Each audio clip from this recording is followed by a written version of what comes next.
Breaking news చేస్తున్న మాజీ మంత్రి కేటీఆర్ పై కేసు నమోదు చేసిన ఏసీబీ అధికారులు ప్రభుత్వ నిధులను దుర్వినియోగం చేశారంటూ ఏసీబీ కేసు నమోదు చేసింది. ఫార్ములా ఈ రేస్ కేసులో A1 గా కేటీఆర్ పేరును చేర్చిన ఏసీబీ అధికారులు A2 గా ఐఏఎస్ అధికారి అరవింద్ కుమార్, A3 హెచ్ఎండిఏ మాజీ chief engineer BN Reddy formula E car race వ్యవహారంలో కేటీఆర్ పై ఏసీబీ కేసు నమోదు చేసింది.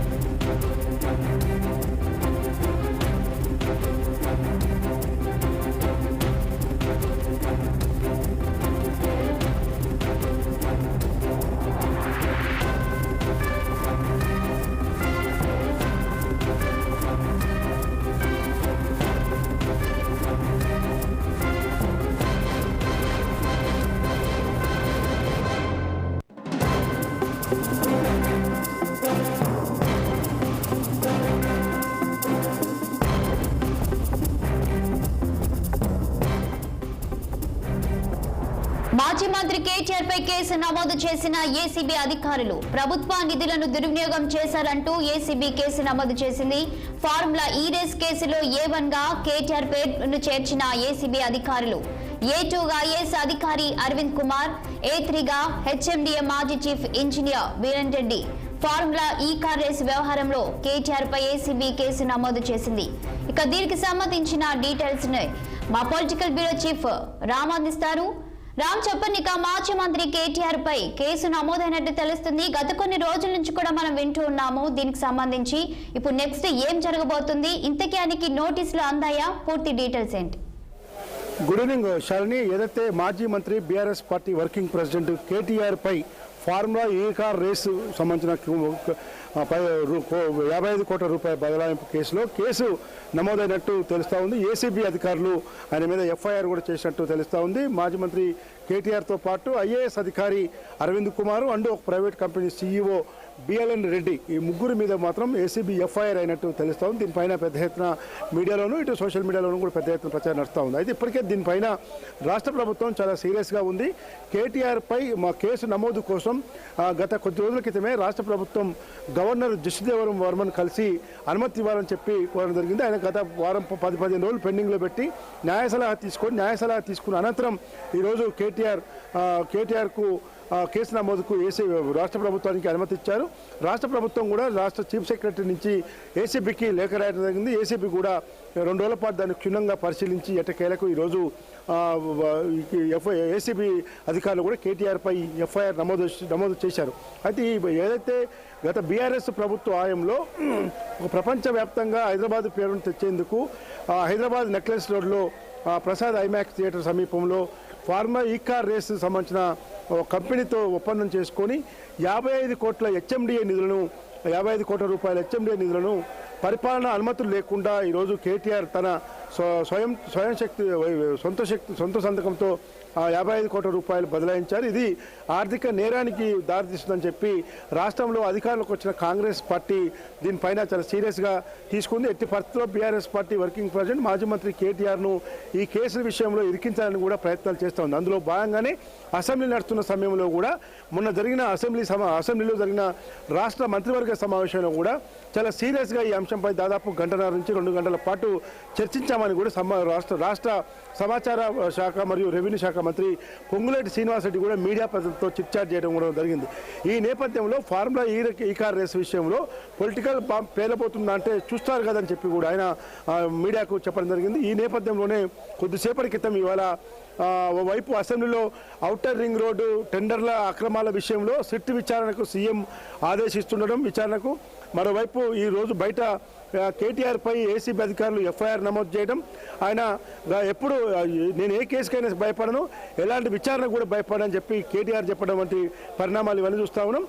అయితే ఈరోజు ఏసీబీ ఎఫ్ఐఆర్ నమోదు సంబంధించి కేసు నమోదు చేసిన అధికారులు నోటీస్ ఇచ్చి విచారణ పిలుస్తారా, లేదు ప్రత్యక్షంగా అరెస్ట్కే వస్తారా అనేది మాత్రం తెలుస్తూ ఉంది. ఇవాళ రాత్రి ఒకవేళ అరెస్ట్ కనుక వస్తే మాత్రం ఇవాళ రాత్రికి కానీ రేపు ఉదయం కానీ తనను అరెస్ట్ కస్టడీలో కూడా తీసుకునే అవకాశం ఉంది. ఎందుకంటే శనివారం ఆదివారం 2 రోజులు కూడా న్యాయస్థానాలకు సెలవులు ఉంటాయి, కోర్టులకు సెలవులు ఉంటాయి. కాబట్టి గతంలో ఏదైతే పుష్ప 2 సినిమా విషయంలో సినీ నటుడు అల్లు అర్జున్ వ్యవహారంలో కూడా శుక్రవారం పొద్దంతా కూడా ఆయనను అరెస్ట్ చేసి శనివారం ఆదివారం 2 రోజులు జైల్లో ఉండే విధంగా ఏదైతే పరిణామాలు జరిగాయో అదే పరిణామం కేటీఆర్ కూడా జరుగుతుందంటూ ఈరోజు మీడియా వర్గాల్లో కూడా పెద్ద ఎత్తున చర్చ జరుగుతూ ఉంది. ఈ పరిస్థితుల్లో ఇప్పుడు ఏసీబీ అధికారులు ఏదైతే కేటీఆర్ పైన ఐఏఎస్ అరవింద్ కుమార్ పైన మరొక company CEO BLN Reddy HMDA మాజీ చీఫ్ ఇంజనీర్తో పాటు బిఎల్ఎన్ రెడ్డి కంపెనీ సీఈఓతో పాటు వీళ్ళందరి మీద కూడా కేసు నమోదైన నేపథ్యంలో ప్రత్యక్షంగా అరెస్టుకు పిలుస్తారా, లేదు నోటీస్ ఇచ్చి విచారణకు పిలుస్తారా? వాస్తవానికైతే విచారణ ద్వారా కేసు పూర్వపరాలు ఇవన్నీ కూడా తెలుసుకోవాలి. విచారణలో వాస్తవ విషయాలు బయటపడకపోతే అప్పుడు కస్టడీలోకి తీసుకొని కేటీఆర్ను అరెస్టుకు తీసుకోవాలి. అయితే రాష్ట్ర ప్రభుత్వంలో ఒక క్యాబినెట్ మంత్రిగా ఉన్న కేటీఆర్ అప్పుడు క్యాబినెట్ మంత్రిగా ఈ 55 కోట్ల రూపాయల బదలాయింపు విషయంలో జరిగిన పరిణామం కాబట్టి ఇప్పటికే గవర్నర్ అనుమతి వచ్చింది. గవర్నర్ అనుమతి వచ్చాక చీఫ్ సెక్రటరీ నుంచి అటు ఐఏఎస్ అరవింద్ విషయంలో కానీ ఇటు ప్రభుత్వం కేటీఆర్ విషయంలో కానీ ఏసీబీకి లేకపోయింది. ఏసీబీ కూడా ప్రభుత్వ లేఖ కోసం గత కొన్ని రోజులు వెయిట్ చేసింది. కాబట్టి ఇప్పుడు ఎఫ్ఐఆర్ కూడా నమోదైంది. కాబట్టి తదుపరి పరిణామాలు చాలా సీరియస్గా ఉంటాయనే చర్చ మాత్రం పెద్ద ఎత్తున నడుస్తూ ఉంది. కేటీఆర్ పరిణామాలు ఏ విధంగా ఉంటాయి? ఈరోజు నైట్కే ఏసీబీ అధికారులు కేటీఆర్కు అఫీషియల్గా చేతికి ఇంటికి వెళ్ళి నోటీస్ ఇస్తారా, లేదు ఎఫ్ఐఆర్ పట్టుకొని కేసు నమోదు చేశాం కాబట్టి ఖచ్చితంగా అరెస్ట్కే రంగం సిద్ధమవుతారనేది మాత్రం ఒక ఇంత పెద్ద ఎత్తున చర్చ జరుగుతూ ఉంది. శాలిని. ఎస్ రామ్, ఇక్కడ చూసినట్లయితే ఏసీబీ కేసు నమోదు కావడంతో ఇప్పుడు కేటీఆర్ రియాక్షన్ ఎలా ఉంది? ఆయన ఏమైనా స్పందించారా దీనిపై? ఆయన ఏమంటున్నారు? కేటీఆర్ ప్రస్తుతం అసెంబ్లీ సమావేశాల్లో ఉన్నారు. ఆయన మధ్యాహ్నం కూడా మీడియా ప్రతినిధులతో చిట్చాట్ చేస్తూ ఈ ఫార్ములా రేస్ కార్ రేస్ కేసులో అసెంబ్లీలో చర్చకు పట్టుబట్టమని చెప్పి స్పీకరు ఫిర్యాదు ఇచ్చారు. స్పీకర్కు వినతిపత్రం కూడా ఇచ్చారు. అయినా కూడా ప్రభుత్వం పారిపోతూ ఉంది. దద్దమ్మ ప్రభుత్వం ఇది. ఖచ్చితంగా దమ్ముంటే చర్చ చేపట్టాలి. చర్చలో నేను వాస్తవ విషయాలు చెప్తాను. నేను నిజంగా 55 కోట్ల రూపాయలు అవినీతి పాల్పడ్డానా, లేదు పరిణామాలేంటి, మొత్తం సభలో చర్చించాలని చెప్పి నేను ముఖ్యమంత్రిని డిమాండ్ చేస్తూ ఉన్నాను. కానీ అలాంటివి చర్చించకుండా ఇలాంటి ఇండైరెక్ట్గా రాజకీయంగా వ్యక్తిగతంగా దెబ్బకొట్టాలనే పరిణామాలతో రాష్ట్ర ప్రభుత్వం పరిశీలిస్తూ ఉంది. ఈ పరిణామాలు కరెక్ట్ కాదు. ఖచ్చితంగా విచారణ అయినా సరే అరెస్ట్కైనా సరే వెనుకాడేది లేదని చెప్పి కేటీఆర్ హెచ్చరిస్తున్నారు. Thank you Ram.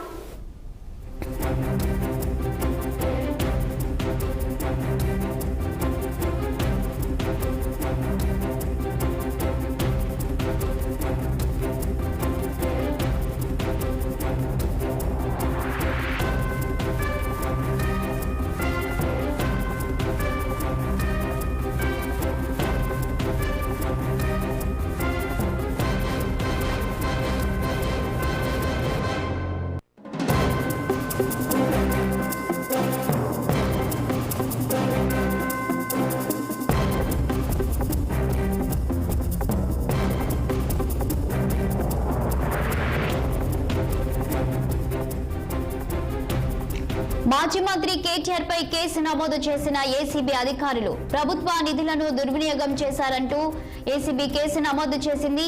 ఫార్ములా ఈ రేస్ కేసులో A1 గా కేటీఆర్ పేరును చేర్చిన ఏసీబీ అధికారులు A2 గా ఐఏఎస్ అధికారి అరవింద్ కుమార్, A3 హెచ్ఎండిఏ మాజీ chief engineer BLN Reddy. Formula ఈ కారు రేసు వ్యవహారంలో కేటీఆర్ పై ఏసీబీ కేసు నమోదు చేసింది.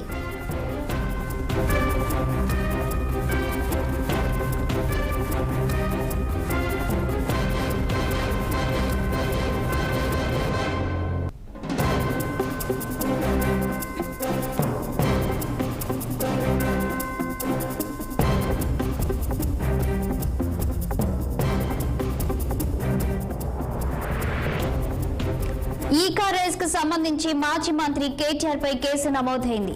A1 గా కేటీఆర్, A2 గా ఐఏఎస్ అధికారి అరవింద్ కుమార్, A3 గా హెచ్ఎండిఏ చీఫ్ ఇంజనీర్ బిఎల్ఎన్ రెడ్డిని చేర్చింది. ప్రభుత్వ నిధులు దుర్వినియోగం చేశారని ఏసీబీ కేసు నమోదు చేసింది.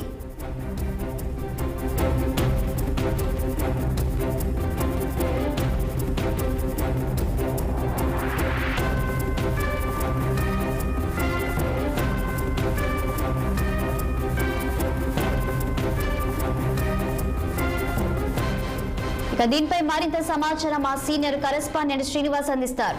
శ్రీనివాస్, చెప్పండి, ఇక మాజీ మంత్రి కేటీఆర్ పై ఎన్ని సెక్షన్ల కింద కేసులు నమోదైంది? ఏదైతే గత ప్రభుత్వంలో ఈ కార్ రేసింగ్ సంబంధించి కూడా మాజీ మంత్రి కేటీఆర్ పై కూడా కేసు నమోదైంది. అదేవిధంగా ఆయనతో పాటు అరవింద్ కుమార్, అదేవిధంగా ఏదైతే హెచ్ఎండిఏ చీఫ్ ఇంజనీర్ అంటే ముగ్గురిపై కూడా కేసు నమోదైన పరిస్థితి ఉంది. అయితే A1గా కేటీఆర్ పేరు ఎఫ్ఐఆర్లో చేర్చారు. అదేవిధంగా A2గా అరవింద్ కుమార్ పేరు చేర్చిన పరిస్థితి. అయితే HMDA chief engineer BLN Reddy పేరు కూడా ఎఫ్ఐఆర్లో చేర్చిన పరిస్థితి. అయితే గత బీఆర్ఎస్ ప్రభుత్వంలో కూడా జరిగినటువంటి అప్పటి అంటే మున్సిపల్ శాఖ మంత్రిగా కేటీఆర్ ఉన్న ఆయన ఆధ్వర్యంలో కూడా ఏదైతే ఈ కార్ రేసింగ్ గత బీఆర్ఎస్ ప్రభుత్వం నిర్వహించింది. ఈ కార్ రేసింగ్ సంబంధించి కూడా 55 కోట్లు దుర్వినియోగం అయినాయి. అదేవిధంగా ఎలాంటి అనుమతులు లేకుండా కూడా పక్కదారి మళ్లించడంతో పాటు అంటే విదేశాలకు కూడా ఈ ఫండ్స్ తరలించారంటూ కూడా అభియోగాలు నమోదు చేశారు గత ఈ కాంగ్రెస్ ప్రభుత్వం ఏర్పడ్డాక.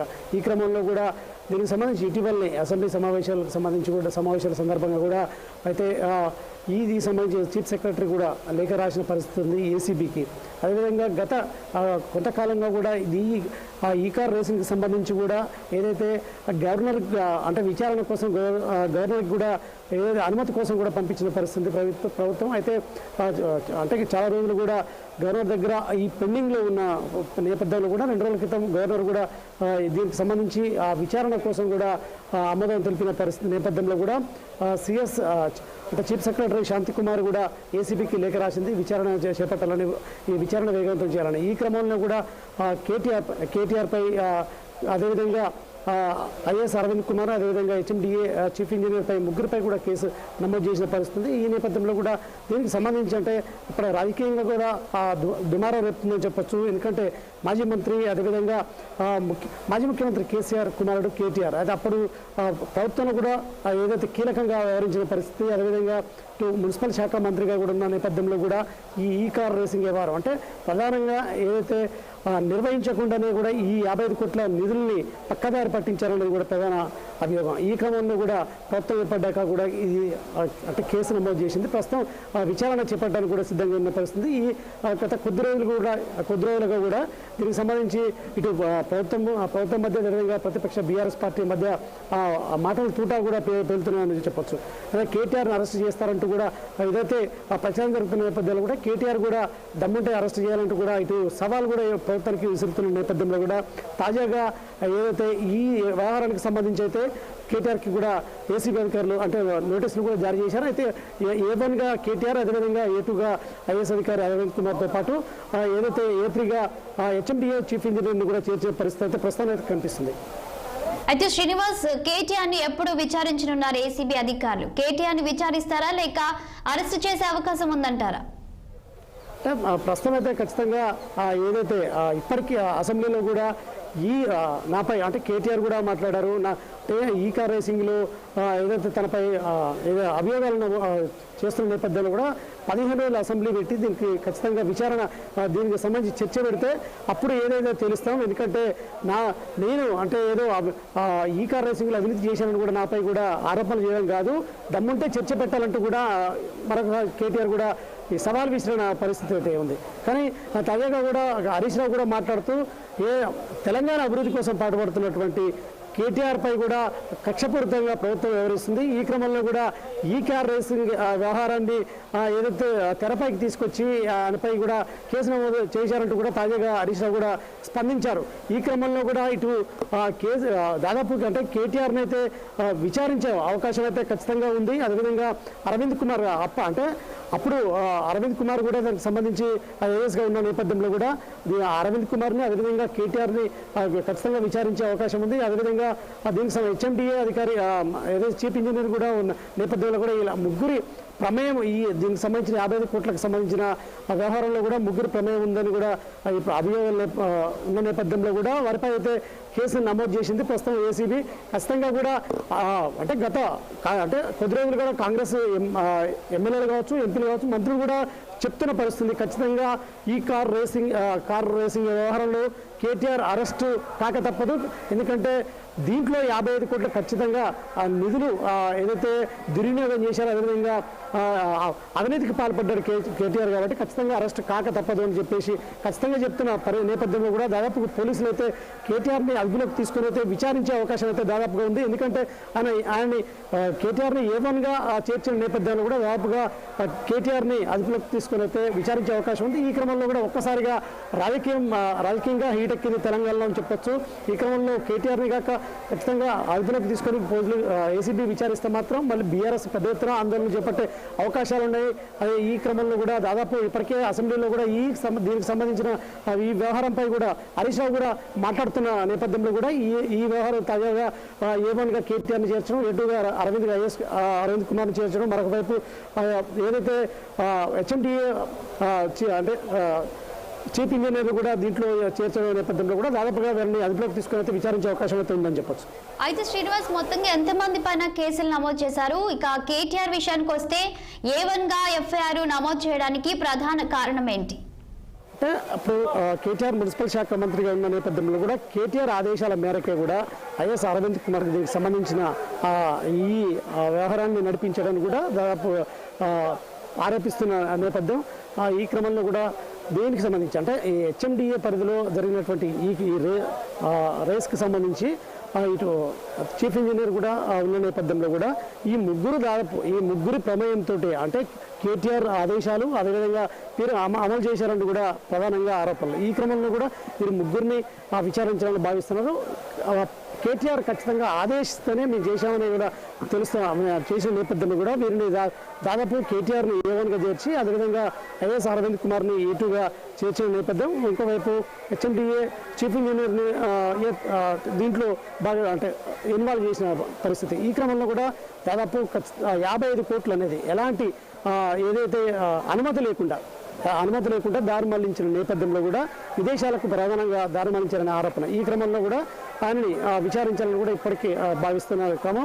ఇంకోవైపు ఇప్పటికి గవర్నర్ కూడా దీనికి సంబంధించి విచారణకు ఏదైతే అనుమతి ఇచ్చారో అదేవిధంగా చీఫ్ సెక్రటరీ శాంతికుమార్ కూడా ఏదైతే ఏసీబీకి కూడా ఈ విచారణ వేగవంతం చేయాలని కూడా లేఖ రాసిన నేపథ్యంలో కూడా దాదాపు కేటీఆర్ని కూడా అదుపులోకి తీసుకొని ఏసీబీ విచారించే అవకాశం ఉంటుందని చెప్పొచ్చు. ఓకే, ఏసీబీ అధికారులు నోటీసులు ఇస్తే గనుక కేటీఆర్ మరి విచారణకు హాజరయ్యే అవకాశం కనిపిస్తుంది అనుకోవచ్చా? ఎందుకంటే ఆయన ముందుగానే దీన్ని గ్రహించి పార్టీలో చర్చించడము, ఈ విషయంపై అలాగే లాయర్లతో మాట్లాడడం ఇదంతా కూడా చూస్తూ ఉన్నాము. మరి ఆయన విచారణకు హాజరయ్యే అవకాశం కనిపిస్తుందంటారా? ఇప్పటికే కూడా ఈ అంశంపై కూడా దాదాపుగా స్పష్టంగా అంటే ఇటు కాంగ్రెస్ సంబంధించిన ఎంపీలు కావచ్చు, ఎమ్మెల్యేలు, మంత్రులు మాట్లాడుతున్న నేపథ్యంలో కూడా కేటీఆర్ ఇప్పటికే న్యాయ నిపుణులతో కూడా ప్రత్యేకంగా కూడా సమావేశం కావడం, అదేవిధంగా తనకు సంబంధించిన లీగల్ టీంతో కూడా దీనికి సంబంధించి సమావేశమై ఏదైతే ఈ అంశంపై కూడా ఎలా ముందుకు పోవాలనే దానిపై కూడా ప్రధానంగా ప్రభుత్వం ఆరోపిస్తున్న నేపథ్యంలో కూడా ఎలా ముందుకు పోవాలనే అంశాలపై కూడా ప్రధానంగా చర్చలు జరిపారు. అయితే దీనికి సంబంధించి ఇప్పటికే అంటే నోటీసులు ఇచ్చిన నేపథ్యంలో కూడా మరొకసారి కూడా ఆయన తన లీగల్ టీంతో కూడా ప్రత్యేకంగా సమావేశం ఏర్పాటయ్యే అవకాశం ఉంది. ఈ క్రమంలో కూడా ఈ నోటీసులకు ఏ విధంగా ముందుకెళ్ళాలి, ఏ విధంగా విచారణకు వెళ్ళాలా, లేకపోతే ఏ విధంగా ముందుకెళ్ళాలా అంశాలపై కూడా కేటీఆర్ ఇటు లీగల్ టీం కావచ్చు, అదేవిధంగా పార్టీలోని ముఖ్య నాయకులు సీనియర్లతో కూడా కేటీఆర్ ప్రత్యేకంగా చర్చించే అవకాశం ఉంది. ఏదైనా మొత్తానికి ఏదైతే కేటీఆర్ని మాత్రం విచారించాలని కూడా ప్రభుత్వం సీరియస్గా తీసుకుంది. కేటీఆర్ కూడా అదే కోణంలో ఖచ్చితంగా తనని విచారిస్తారు, అరెస్ట్ చేస్తారు, తనకేం భయం లేదు. గతంలో కూడా కేటీఆర్ చెప్పిన పరిస్థితి, నేను జైలుకి పోయి ప్రశాంతంగా ఫ్రెష్ అప్ అయి వస్తారంటూ కూడా వ్యాఖ్యలు చేసిన పరిస్థితి. ఈ క్రమంలో కూడా దాదాపు అరెస్ట్ అవుతారంటూ కూడా ప్రచారం జరుగుతున్న నేపథ్యంలో కూడా ఆయన తన లీగల్ టీంతో కూడా చర్చలు జరిపి ఏ విధంగా ముందుకు పోవాలనే అంశాలపై కూడా ప్రధానంగా చర్చించే అవకాశం ఉంది. Thank you Srinivas.